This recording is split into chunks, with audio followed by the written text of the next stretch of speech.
로만 구단주가 떠나게 된 첼시가 새로운 리더십을 맞이했습니다. 안티-글레이저 룰에 의해 무려 10년 동안 배당금을 받지 않기로 결정한 새로운 첼시의 슈가데디는 바로 토드 보엘리가 이끄는 컨소시엄이죠. 6조 원이나 투자할 미국의 금융회사들이 앞으로 10년 동안의 수익을 포기한 것은 최고 경영자라 할 수 있는 토드 보엘리의 스포츠 투자 경험이 바탕이 됐습니다. NBA LA 레이커스와 메이저리그 LA 다저스의 주주인 토드 보엘리는 젊은 시절부터 투자회사에 재직하며 금융계에서 성공한 사업가입니다.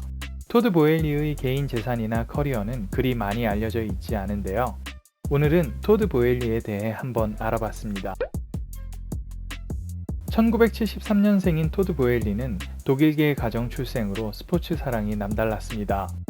레슬링부 주장 시절 전미 고교 레슬링 대회에서 우승한 경험이 있는 토드를 위해 2014년 모교에서 그의 이름을 딴 경기실을 마련하기도 했는데요. 고교를 졸업한 그는 미국과 영국의 대학에서 공부를 마친 뒤 시티은행 등 세계적인 은행에서 투자 관련 업무를 하며 경력을 쌓게 됩니다. 토드 보엘리는 투자 업계에서 아주 촉망받는 인물이었던 모양입니다.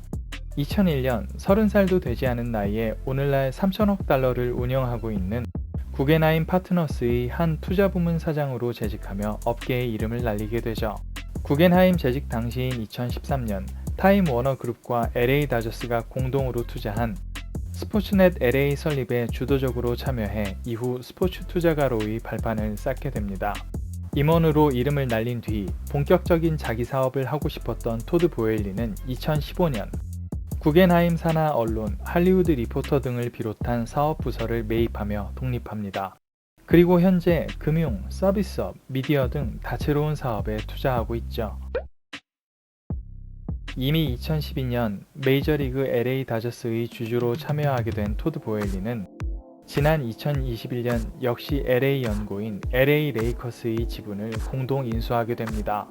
스포츠에 투자하는 미국 부호들을 살펴보면 보통 하나의 스포츠에만 투자하지 않는데 아스날의 스탠 크랑키나 리버풀의 존 헨리처럼 다른 연관 산업까지 노리기 때문이겠죠.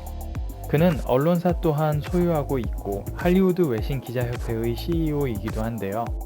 스포츠뿐만이 아닌 미디어와 컨텐츠까지 진출해 시너지를 낼 모양입니다.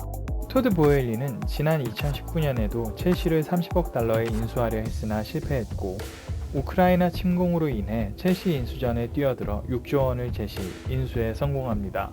4조 원가량은 순수한 지분 인수에 투입되고 2조 원 이상을 홈구장 중축, 아카데미 투자 등 추가적인 투자를 약속해 인수에 성공한 것이죠.